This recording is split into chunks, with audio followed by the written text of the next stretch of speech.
Hi girls, welcome to our history class. Students, in the previous session, you have heard about the religious beliefs and practices, in which you heard that the god and the goddesses were visible in literature as well as sculptures. आपने पीछे session में सुना कि किस प्रकार देवी और देवता न केवल साहित्य में बल्कि मूर्ति कला में भी दिखाई देते थे. Even you heard about the different forms of worship, in which you heard about Tantric, Puranic and Vedic tradition. आपने ये भी सुना कि किस प्रकार लोग अलग अलग परंपराओं में विश्वास करते हुए ईश की आराधना करते थे. एक तांत्रिक परंपरा थी, पौराणिक परंपरा और वैदिक परंपराएं थी, जिसमें विश्वास करने का तरीका एक दूसरे से भिन्न था. कोई वेदों में विश्वास करता था तो कोई वेदों में विश्वास बिल्कुल भी नहीं करता था. About this you have heard in the previous session. You have also heard that the devotees, their ideologies were totally different. इन तीनों प्रकार से आराधना करने वाले डिवोटीज की जो मान्यताएं थी वे भी एक दूसरे से मेल नहीं खाती थी. So when we speak about worshipping, when we speak about prayers, when we speak about the god and goddesses, of course there will be different ways to worship God or to pray to him. With this, our today's topic number 2. Topic 1 you have heard yesterday. Our today's topic number 2 is poems of prayer.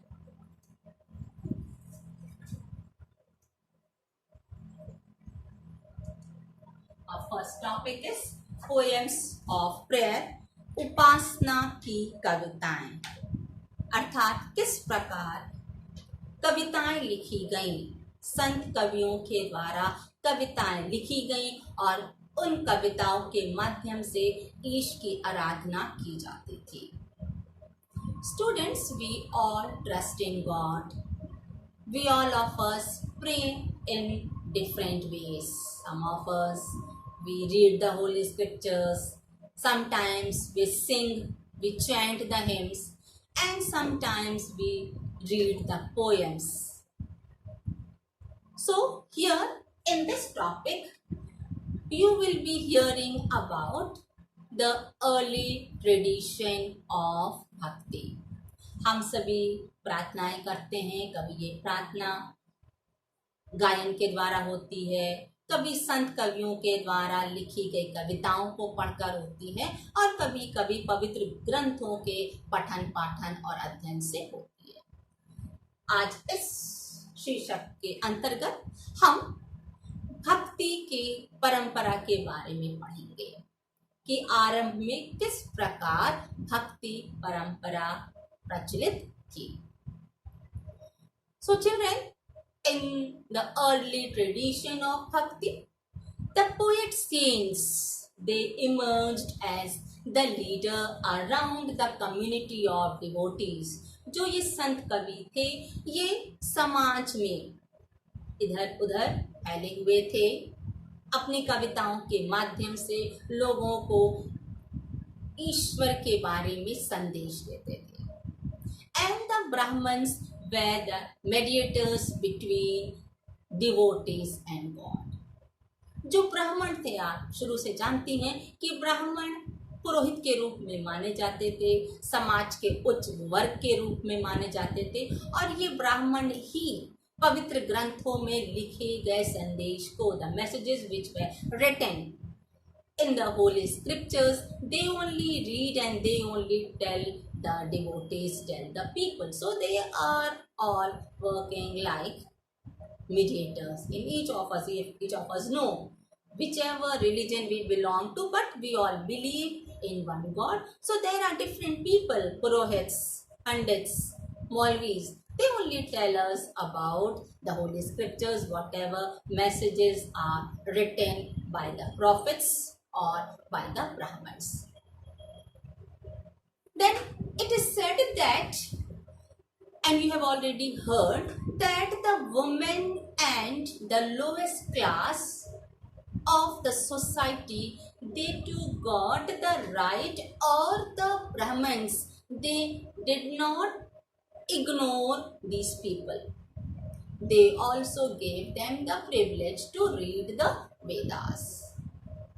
Earlier it was not the right of the women nor the lowest class of the society to read the Vedas. आरंभ में स्त्रियों को और निम्न वर्ग के लोगों को वेद के अध्ययन का अधिकार प्राप्त नहीं था. But when we read about Bhakti tradition, it is said that they had such right, which is really a remarkable characteristic of Bhakti movement. ये भक्ति परंपरा की एक बहुत बड़ी विशेषता मानी जाती है.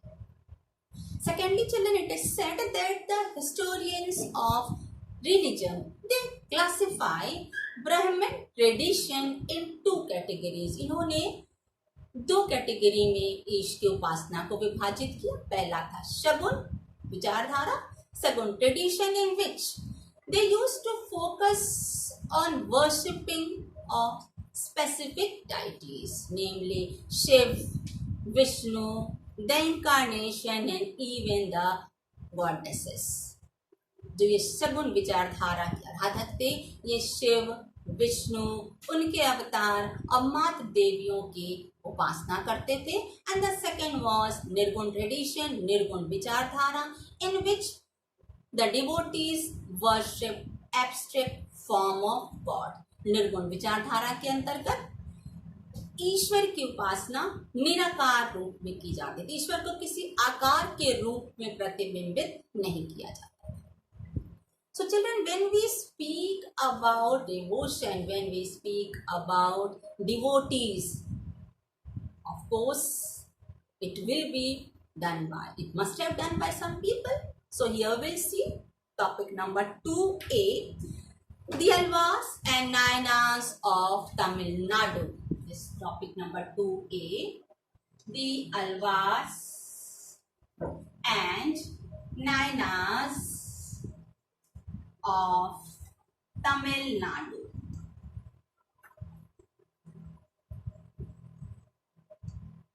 तमिलनाडु के ये अलवार और नायनार जो ये कवि संत थे, इनके बारे में हम पढ़ेंगे.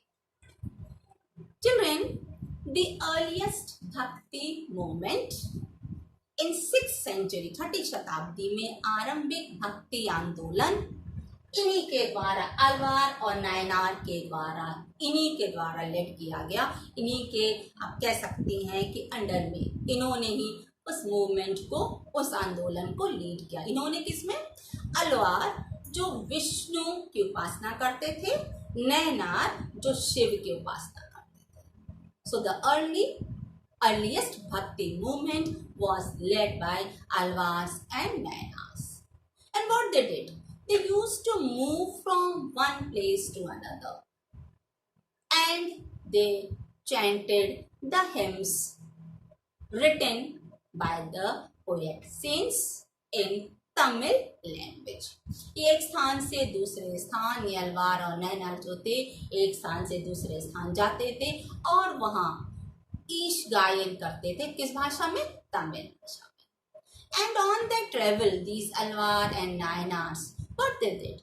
They identified certain holy places as abodes of deities. अर्थात कुछ पवित्र स्थलों को इन्होंने ईश्वर का निवास स्थान बताया. ईश्वर में आप समझ सकती हैं कि उसमें शिव और विष्णु जिनकी ये प्रमुख रूप से उपासना करते थे, उन पवित्र स्थलों को इन दोनों देवताओं का निवास स्थान बताया. And that was later considered as a sacred place. बाद में वह धीरे धीरे एक तीर्थ स्थान बन गया। And these poets, the compositions which were written by the poet saints, they used to sing in those temples. And those poems which were sung by them, that was a part of ritual. जो कवि संतों के द्वारा कविताएं लिखी थी, उन्हें उन मंदिरों में गाया जाता था, जो उस धार्मिक रीति रिवाज का एक अंश होता था। And even the images of the saints were also worshipped in those temples. उन मंदिरों में जो देवी देवताओं की प्रतिमा होती थी, जो सेंट कबीर की जो प्रतिमा होती थी, उनकी आराधना की जाती थी। जब आराधना की जा रही है तो वह जनसाधारण के द्वारा की जा रही होगी, तो आखिर उस जनसाधारण को किस प्रकार से समाज में आंकते थे? How were they considered? So with this topic number B is attitude towards caste. Topic number B is attitude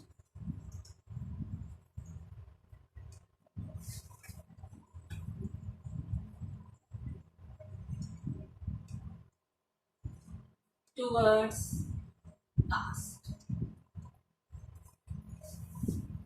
2.2 number B, attitude towards caste. जाति प्रथा अर्थात किस प्रकार से समाज में जाति के लिए क्या स्थान था, क्या भेदभाव था या समानता थी, हम इस टॉपिक में पढ़ेंगे।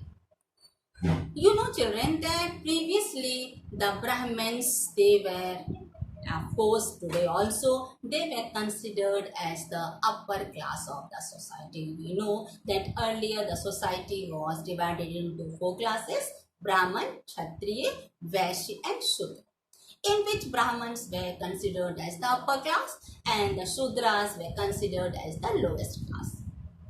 But when we read about Bhakti tradition, this is little different, because some historians, they suggest that the Alwar and Nainas, they protested against such society where Brahmins used to dominate. Dominance of Brahmins was protested by Alwar and Naina saints. Why? Why it is so? Because children, those bhakts were not only the Brahmins, they were also from the diverse background of the society. Some of them were artisans and some of them were cultivators. क्योंकि ये जो भक्त थे, ये केवल ब्राह्मण नहीं थे, ये समाज के निम्न वर्ग जिन्हें माना जाता था, उन वर्गों में से भी ये भक्त संबंध रखते थे, संबंधित होते थे, चाहे वह कल्टीवेटर्स हो, शिल्पकार हो या कृषक हो। तो इन्होंने ब्राह्मणों की प्रमुखता को, उनका विरोध किया कि केवल ब्राह्मणों का ही वर्चस्व समाज में नहीं होना चाहिए, केवल एक वर्ग को वर्चस्व देना असमानता है। सभी वर्गों को, सभी जाति से संबंध रखने वाले लोगों को स्थान दिया जाना चाहिए। And the next, the compositions which were written by Alvar and Naina saints, the poet saints, they also had equal importance as Vedas. जो अलवार और नायनार सेंट्स ने, पोएट सेंट्स ने, कवि संतों ने जो रचना की, उनको वेदों के समान ही प्रमुख माना गया, महत्वपूर्ण माना गया। Because the example is a composition written by those saints named as नलियारा Divya Prabandham, इनके द्वारा लिखित कविता का कंपोजिशन जो था, संग्रह था, जिसे नलियारा दिव्य प्रबंधम के नाम से जाना जाता है। ये एक तमिल ग्रंथ था, तमिल वेद था। This was considered as Tamil Veda and it had the same significance as the four Vedas, which was written in Sanskrit and it was cherished by the Brahmins. जो चार वेद जिनके बारे में आप जानती हैं, उन चार वेदों को जिन्होंने ब्राह्मणों ने लिखा, ब्राह्मणों द्वारा पोषित किया गया, ये चारों वेद के समान ही तमिल भाषा में लिखा यह वेद नलियाराध्य प्रबंधम महत्वपूर्ण माना गया, समान माना गया. So in this session you have heard about the efforts of the poet saints, what efforts they did to see that there should be equality in the society. Are you clear, children? I hope if you hear to the lecture properly, you will be very clear of the points. Thank you, class. Have a nice day.